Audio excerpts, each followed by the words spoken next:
भारत के भूगोल के अंतर्गत भारत के द्वीप एक महत्वपूर्ण विषय रहा है। हाल ही के वर्षों में यह देखा गया है कि भारत के द्वीपों से संबंधित अनेक प्रश्न पूछे जा रहे हैं, जिसका कारण भारत के द्वीपों की जैव विविधता एवं रणनीतिक उपयोगिता रही है। आइए भारत के द्वीपों का विस्तृत अध्ययन करते हैं। यदि भारत के द्वीपों की चर्चा की जाए तो भारत के द्वीपों में सबसे बड़ा द्वीप अंडमान निकोबार है, जो 572 द्वीपों का एक समूह है। अंडमान निकोबार की विस्तृत चर्चा हम लोग पिछली क्लास में कर चुके हैं, इसलिए आज अंडमान निकोबार के अलावा समस्त द्वीपों की चर्चा करेंगे। भारत के द्वीपों को मुख्य तौर पर दो भागों में विभाजित किया जाता है। पहले वे द्वीप जो बंगाल की खाड़ी में स्थित हैं, दूसरे वे जो अरब सागर में स्थित हैं। तीसरे प्रकार के रूप में एक ऐसे द्वीप को शामिल किया जाता है जो कि ब्रह्मपुत्र नदी में स्थित है। यहाँ पे इन द्वीपों को समझाने के लिए यहाँ पर नंबर डाले गए हैं और इन नंबरों के सहारे द्वीपों के नाम वहाँ पर लिखे हुए हैं। जैसे सबसे पहले न्यू मूर द्वीप, दूसरे नंबर पे सागर, तीसरे नंबर पे व्हीलर, चौथे नंबर पे श्रीहरिकोटा, पौंडीचेरी, रामेश्वरम, लक्षद्वीप, दीव और मांजुली। यहाँ पर एक रफ तरीके से पहले हमें देखना होगा कि द्वीपों का क्रम क्या है। पहले नंबर पर ये द्वीप जो आपको नज़र आ रहा है, ये है न्यू मूर आइलैंड, न्यू मूर द्वीप। दूसरे नंबर पर है सागर द्वीप। तीसरे नंबर पर ये रहा व्हीलर आइलैंड, जिसे कि डॉक्टर अब्दुल कलाम द्वीप भी कहा जाता है। डॉक्टर कलाम द्वीप के बाद चौथे नंबर पर ये रहा श्रीहरिकोटा और पांचवें नंबर पर ये रहा पौंडीचेरी और छठवें नंबर पर रामेश्वरम। आइए अब इसका विस्तृत अध्ययन करते हैं। पहले स्थान पर आप न्यू मूर द्वीप को देख सकते हैं। न्यू मूर द्वीप के पूर्व में बांग्लादेश है और पश्चिम में कलकत्ता। न्यू मूर भारत एवं बांग्लादेश के बीच सीमा निर्धारण का काम करता है। न्यू मूर द्वीप का निर्माण हरिया भंगा नदी, यदि यहाँ पे आप ध्यान से देखें तो भारत और बांग्लादेश के बीच में सीमा बनाने का काम ये एक नदी करती है, जिसका नाम है हरिया भंगा नदी। हरिया भंगा नदी के द्वारा बहाए गए अवसादों के इकट्ठा हो जाने से न्यू मूर द्वीप का निर्माण हुआ है। इसलिए यहाँ पे यह प्रश्न महत्वपूर्ण हो जाता है कि भारत और बांग्लादेश के बीच में सीमा विभाजन का कार्य कौन सी नदी करती है। उत्तर स्पष्ट है, हरिया भंगा। दूसरा प्रश्न है, कौन सा द्वीप है जो भारत और बांग्लादेश के बीच में सीमा विभाजन का कार्य करता है। उत्तर स्पष्ट है, न्यू मूर द्वीप। किंतु न्यू मूर द्वीप को लेकर एक विवाद भी है। बांग्लादेश इस द्वीप पर अपना दावा करता है और भारत भी इस द्वीप पर अपना दावा करता है, क्योंकि वर्तमान रणनीतिक स्थिति पर भारत यहाँ मजबूत है और न्यू मूर द्वीप भारतीय राज्य क्षेत्र के अंतर्गत आता है। भारत की नौसेना का एक बड़ा बेस, जो कि बंगाल की खाड़ी में सबसे बड़ा बेस भी है, इसी न्यू मूर द्वीप पर स्थित है। न्यू मूर द्वीप से पश्चिम में बढ़ने पर दूसरे नंबर पर ये जो द्वीप आप देख रहे हैं, इसका नाम है सागर द्वीप, सागर आइलैंड। सागर द्वीप गंगा के सहारे स्थित है, अतः इस स्थान को गंगा सागर के नाम से भी जाना जाता है। गंगा सागर का सीधा सा अर्थ है वह स्थल जहाँ पर गंगा सागर से मिलती है। किंतु यहाँ पर गंगा के सागर से मिलने की कहानी सागर ना होकर सागर द्वीप है। इसको समझने के लिए एक सरल भाषा में ऐसे समझा जा सकता है कि गंगा नदी जब बांग्लादेश में प्रवेश करती है तो अवसाद भार के कारण गंगा 3 मुख्य शाखाओं में विभाजित हो जाती है। पहली शाखा, जिसको कि सुवर्ण रेखा कहते हैं, यह उड़ीसा और बंगाल के बीच सीमा बनाने का कार्य करती है। दूसरी शाखा, जिसको हुगली कहते हैं, यह बंगाल के बीचों बीच से गुजरती है और कलकत्ता इसी नदी के तट पर स्थित है। और तीसरी शाखा, जिसे पद्मा कहते हैं, वो बांग्लादेश में जाती है और ब्रह्मपुत्र की जमुना शाखा से मिलकर सुंदरबन डेल्टा का निर्माण करती है। यहाँ पर मध्य में जो हुगली शाखा आप देख रहे हैं, इसी हुगली के सहारे बहाकर लाए गए अवसाद भारों से, सेडिमेंटेशन से निर्माण हुआ है सागर द्वीप का। सागर द्वीप पर्यटन की दृष्टि से अत्यंत महत्वपूर्ण है।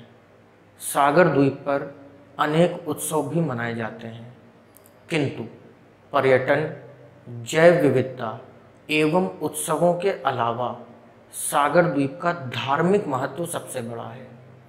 इसलिए सागर को तीर्थों का तीर्थ भी कहा जाता है।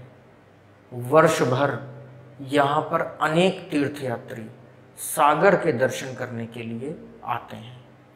यदि इसकी पौराणिक मान्यता की चर्चा करें तो वैकुंठ धाम का प्रारंभ इसी द्वीप से होता है, जिसकी विस्तृत कहानी हम लोग गंगा नदी के दौरान सीखेंगे।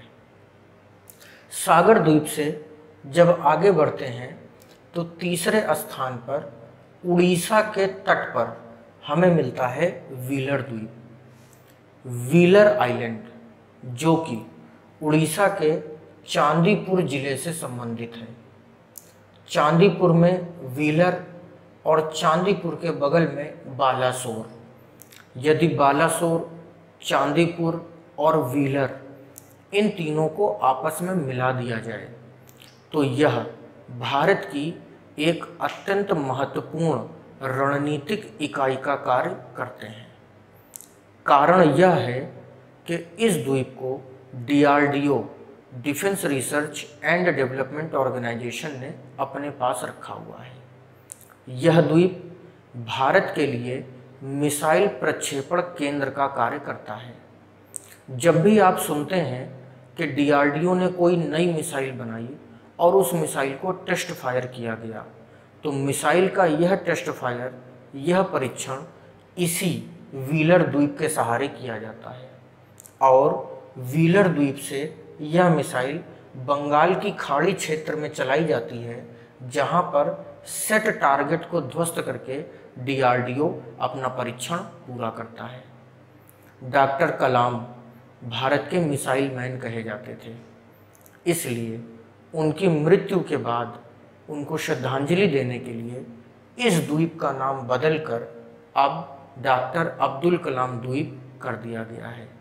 तो यहाँ पे ध्यान रहे, जिला चांदीपुर है, द्वीप व्हीलर है, किंतु इसका नाम अब बदल के व्हीलर आइलैंड से doctor Abdul Kalam island, doctor Abdul Kalam द्वीप कर दिया गया है। यदि व्हीलर द्वीप या डॉक्टर कलाम द्वीप की आसपास के क्षेत्र को ध्यान से देखें तो इसी द्वीप से सटे हुए 2 और महत्वपूर्ण क्षेत्र हैं, जिनमें भितरकनिका राष्ट्रीय पार्क और मैनग्रोव आइलैंड आते हैं। यदि भितरकनिका राष्ट्रीय पार्क और मैनग्रोव द्वीप को भी आपस में मिला दिया जाए तो यह पूरा क्षेत्र रैमसर कन्वेक्शन ईरान के अंतर्गत वेटलैंड क्षेत्रों में शामिल करी गई है और भारत का एक अत्यंत महत्वपूर्ण वेटलैंड भी हो जाता है। इस प्रकार से व्हीलर द्वीप की कहानी समाप्त होती है। व्हीलर द्वीप से जब हम आगे बढ़ते हैं तो चौथा और अत्यंत महत्वपूर्ण द्वीप हमको यहाँ पर मिलता है, जिसका नाम है श्री हरिकोटा। श्रीहरिकोटा, जो कि आंध्र प्रदेश के तटीय सीमा पर स्थित एक द्वीप है, अब तक के द्वीपों में सबसे महत्वपूर्ण रहा है, जिसका मुख्य कारण श्रीहरिकोटा पर सतीश धवन अंतरिक्ष केंद्र का स्थित होना है। जैसा कि आप जानते हैं, भारत अपना मिसाइल, परमाणु और अंतरिक्ष कार्यक्रम बहुत तीव्र गति से आगे बढ़ा रहा है। इसी क्रम में श्रीहरिकोटा द्वीप पर वर्ष 1971 में सतीश धवन अंतरिक्ष केंद्र की स्थापना की गई थी। यहीं पर इसका मुख्यालय स्थित है। यदि कोई भी सैटेलाइट, उपग्रह, अंतरिक्ष प्रक्षेपित वाहन या अंतरिक्ष में भेजा जाने वाला कोई भी ऑब्जेक्ट जो कि भारत से भेजा गया है, वो श्रीहरिकोटा से ही प्रक्षेपित किया जाएगा। श्रीहरिकोटा से प्रक्षेपण केंद्र होने का सबसे बड़ा फायदा यह मिलता है कि श्रीहरिकोटा भूमध्य रेखा से नज़दीक है और भूमध्य रेखा से नज़दीक होने के कारण पृथ्वी के गुरुत्व केंद्र से भी नज़दीक है। और यदि अंतरिक्ष में जाने वाला कोई ऑब्जेक्ट पृथ्वी के गुरुत्व केंद्र से भेजा जाए तो वो आसानी से पहुंच जाएगा और दुर्घटना की संभावना नगण्य हो जाएगी। सरल भाषा में ये भी कह सकते हैं कि ईश्वर के आशीर्वाद के रूप में भारत के पास श्रीहरिकोटा जैसा द्वीप है, जहां से सतीश धवन अंतरिक्ष केंद्र के द्वारा समस्त सैटेलाइट्स प्रक्षेपित किए जाते हैं। श्रीहरिकोटा के नज़दीक आंध्र प्रदेश और तमिलनाडु की सीमा पर स्थित यहाँ पर पुलिकट झील भी है, जो कि लैगून झील का एक प्रकार है। पुलिकट भारत की एकमात्र ऐसी झील है जो दो राज्यों की सीमाओं पर स्थित है। इसलिए यदि ऐसा प्रश्न पूछ लिया जाए कि पुलिकट झील के नज़दीक स्थित कौन सा महत्वपूर्ण द्वीप है, तो उसका भी उत्तर श्रीहरिकोटा हो जाएगा। श्रीहरिकोटा से जब आगे बढ़ते हैं तो 5वें नंबर पर यह हमें अगला द्वीप मिलता है, जिसका नाम है पौंडीचेरी। वैसे तो पौंडीचेरी भारत का एक केंद्र शासित प्रदेश है और 3 राज्यों में फैला हुआ है, किंतु पौंडीचेरी का वह हिस्सा जो तटीय है और द्वीप के रूप में है, वह तमिलनाडु में स्थित है। यदि पौंडीचेरी से उत्तर दिशा में बढ़ें तो यहीं पर हमें चेन्नई भी मिल जाएगा, इसलिए पौंडीचेरी का महत्व बढ़ जाता है। पौंडीचेरी स्वतंत्रता से पूर्व फ्रांस का उपनिवेश था। स्वतंत्रता के बाद जब पौंडीचेरी को भारत के राज्य क्षेत्र में मिलाया गया, तब पूर्ण राज्य न बनाकर केंद्र शासित प्रदेश का दर्जा दिया गया। पौंडीचेरी लिटरेचर के मामले में, साक्षरता दर के मामले में, ह्यूमन डेवलपमेंट इंडेक्स के मामले में एवं पर्यटन के मामले में भारत का अग्रणी राज्य रहा है। इसलिए पर्यटन की अनेक संभावनाओं को समेटे हुए है। पौंडीचेरी से जब आगे बढ़ते हैं तो नंबर 6 पर हमें यहाँ पर ये द्वीप मिलता है, जिसका नाम है रामेश्वरम। रामेश्वरम के बारे में आपने सुना होगा। रामेश्वरम तमिलनाडु की दक्षिणी सीमा पर स्थित भारत का आखिरी द्वीप है।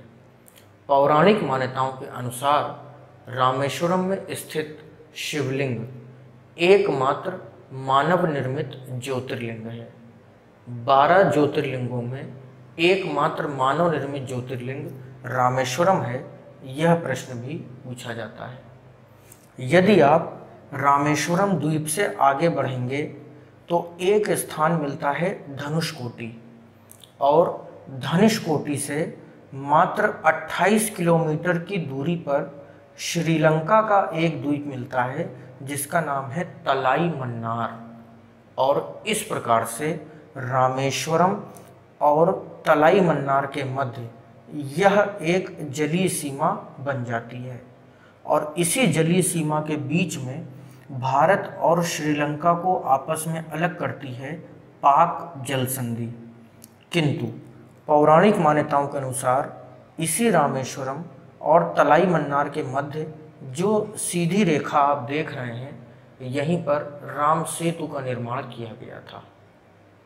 रामेश्वरम पर्यटन की दृष्टि से तो कम, किंतु धार्मिक दृष्टि से अत्यंत महत्वपूर्ण है।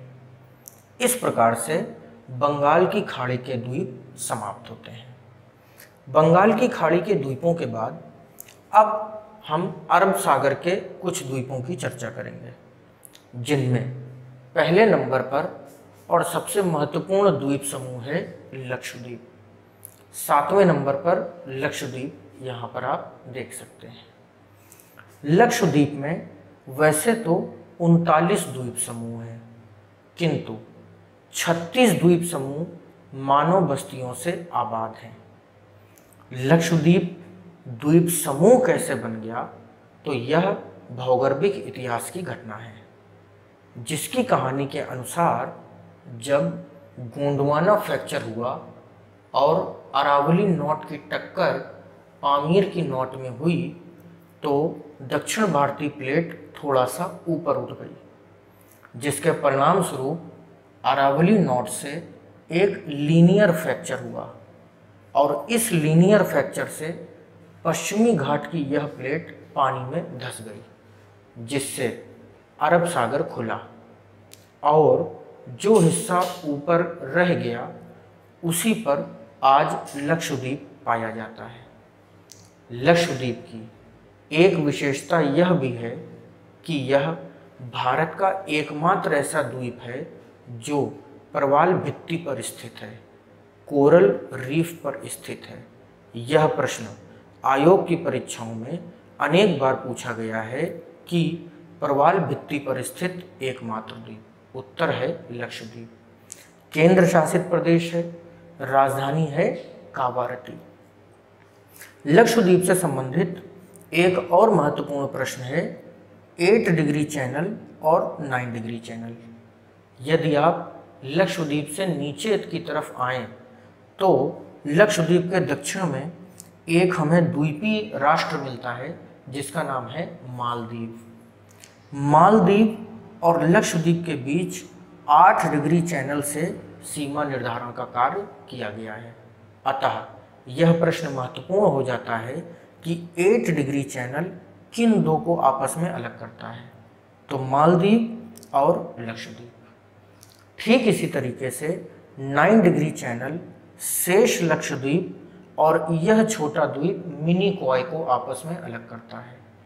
तो 8 डिग्री चैनल और 9 डिग्री चैनल ये दोनों ही लक्षद्वीप में हैं। इसके ऊपर यदि आप बढ़ेंगे 10 डिग्री चैनल, तो हम लोग पिछली क्लास में चर्चा कर चुके हैं कि वो अंडमान और निकोबार को आपस में अलग करता है। चलिए लक्षद्वीप से आगे बढ़ते हैं, किंतु करंट अफेयर के तौर पर एक प्रश्न लक्षद्वीप का आप यह भी याद रखिएगा कि कोरोना काल के दौरान भारत का इकलौता राज्य जिस पर कोरोना का कोई प्रभाव नहीं पड़ा, लक्षद्वीप में कोरोना का ना ही एक भी मामला आया और ना ही यहाँ पर कोई एक्टिव केस है, वो राज्य है लक्षद्वीप। उसका कारण क्या है, ये द्वीप हैं और इन्होंने 15 जनवरी 2020 को ही अपने यहाँ पर यातायात एवं आवागमन बंद कर दिया था। लक्षद्वीप से आगे बढ़ते हैं तो 8वें नंबर पर हमें मिलता है दीव। द्वीप कह सकते हैं, द्वीप कह सकते हैं, क्योंकि वर्तमान राजनीतिक नाम इसका दीव है। दमन और दीव का एक हिस्सा है जो पिछले वर्ष तक एक अलग केंद्र शासित प्रदेश हुआ करते थे, किंतु नए संशोधन के अनुसार दादरा नागर और हवेली एंड दमन और दीव इन दोनों केंद्र शासित प्रदेशों को आपस में मर्ज कर दिया गया है और अब ये एक नए केंद्र शासित प्रदेश के नाम से जाने जाएंगे जिसका नाम होगा दादरा नागर एंड हवेली दमन एंड दीव। 2 लोकसभा की सीटें आवंटित करी गई हैं तथा ज्यूरिडिक्शन बम्बई हाई कोर्ट के द्वारा किया जाएगा। दीव गुजरात की अर्थव्यवस्था का एक प्रमुख केंद्र है एवं पर्यटन की दृष्टि से अत्यंत समृद्ध है। इस प्रकार से अरब सागर के भी द्वीप समाप्त होते हैं। अब अन्य द्वीपों की यदि चर्चा करें और अंतिम द्वीप के बारे में जानें, मांजुली, तो यह द्वीप पूर्वोत्तर भारत में ब्रह्मपुत्र नदी में स्थित है। यदि मांजुली की विस्तृत जानकारी लें तो यह नदी आप देख रहे हैं जो कि तिब्बत में सांगपो के नाम से जानी जाती है।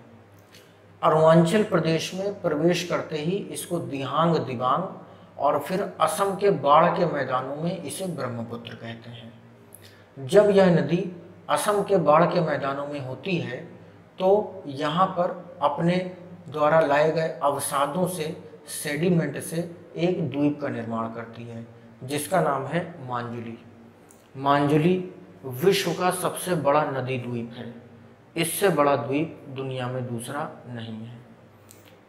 यूएसए और कनाडा की सीमा बनाने वाली नदी जो कि सेंट लॉरेंस के नाम से जानी जाती है, उस नदी में स्थित एक द्वीप है मॉन्ट्रियल।